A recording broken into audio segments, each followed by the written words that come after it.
Kami pong mga tao, pag nawala ng asawa, talaga namang parang pinagtakloban ng langit at lupa. Parang nawala na ang lahat-lahat. Yung iba nagagalit pa sa Diyos, nagtatampo sa Diyos. Samantala, ang dapat natin gawin, kung sakaling nawala yan, magpasalamat tayo, kahit sandali, nakahiram tayo sa Diyos. Ganon din, kahit anak, nawala ang ating anak, dapat tayong magpasalamat, salamat po nakahiram ako. Dahil hindi naman kayo ipinanganak na may kasamang asawa, hindi naman kayo ipinanganak na may kasamang anak. We brought nothing into the world, that's what the Bible says, and we will bring nothing out of the world. So whatever we enjoy is only borrowed from God. Hiram.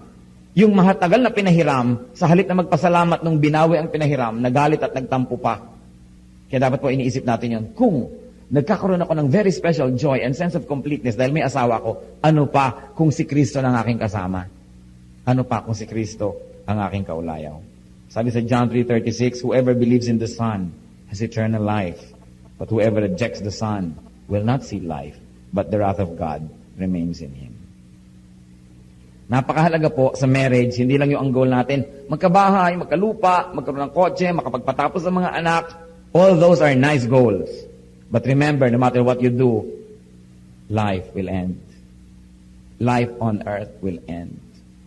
Kung nung araw nag-aral kayo, pinaghandaan nyo ang magiging kurso nyo, nag-invest kayo ng panahon sa pag-aaral, pagkatapos pinaghandaan nyo rin ng pag-aasawa, yung iba nag-save, talagang gumawa nito at gumawa niyan para maging handa, eh di lalo naman dapat natin paghandaan yung walang katapusang eternity. Kung saan hindi lang tao ang ating makakaulayaw, kundi ang Diyos mismo. But let us not delude ourselves. Dalawa naman ang destination, heaven and hell. Hindi ko may namatay, ay kasama na siya ng Diyos. Hindi natin pwedeng sabihin yon decisively. Kumisan alam natin pampakonsuelo lang para lang na yung mga sugat ng ating puso ay medyo maghilom. Pero alam natin na may impyerno at may langit na dapat paghandaan. One of the best things na pwedeng ipundar ng mag-asawa, hindi bahay, hindi lupa, eternal life.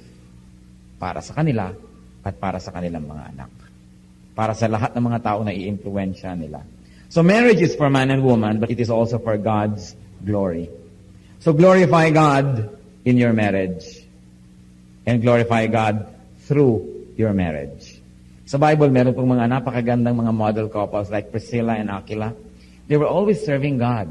Wherever they would go, they host workers. Kaya sila po ang laging tinitirhan ni Paul.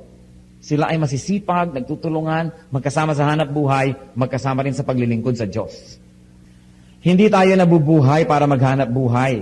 Naghahanap buhay tayo para mabuhay.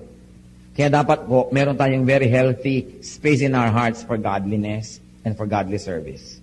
Yung mga young people, hindi makapag-serve kay Lord kasi nag-aaral. Subukan nyo naman, pagka malapit ng matapos, lalong hindi makapag-serve kasi nagtitesis.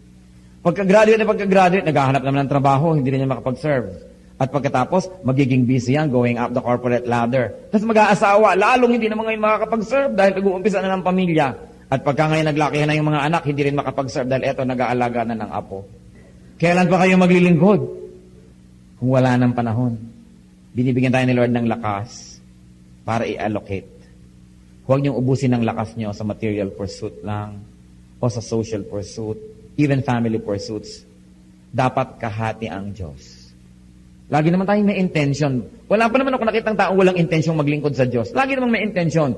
But you know, one good act is better than 1,000 good intentions. Whatever you good you can do it now because you may never pass this way again. Today is cold cash. Tomorrow is only a promissory note. Hindi pwedeng panghawakan, hindi pwedeng ipagmalaki. Dapat maglingkod na tayo sa Diyos ngayon. There's no one more vain or bitter than a person advanced in years, possessed by regrets. Kung kailan tayo malabo na ang mata, kung kailan tayo matanda na, kung kailan sumasakit na ang mga balakang at kung ano-ano, doon pa kaya tayo lalong makapaglingkod. Kung sa panahon na masigla pa tayo, hindi tayo nakakapaglingkod ng lubos, doon pa kaya sa hindi na tayo masigla. Hindi ko po gusto naman na ipahiwatig na hindi kayo naglilingkod. Mabutit wala naman akong kaalam-alam sa inyong mga personal lives, kaya hindi ko kailangan magpreno dahil hindi ko naman sinasadya ang salita ng Diyos, bato-bato sa langit, ang tamaan ay buti nga. Siyempre, we listen to God's word not only to be entertained, but definitely, ang salita ng Diyos mirror. And we should see our true reflection so that we can continue to ask God to complete the good work that He has begun in us. God is permanent. Therefore, marriage is permanent. Kung katabi niyo asawa niyo, pwede niyo bang ulitin yon? Marriage is permanent. With feelings, dapat. Hindi parang marriage is permanent, sayang. Marriage is permanent. At saka ang marriage din po, Pacquiao, hindi pwedeng pumili. Pacquiao. Yung buong tumpok, yun na yun. May malaki, may maliit, may bulok, may hindi, may maganda, may hindi maganda. Hindi pwedeng pili.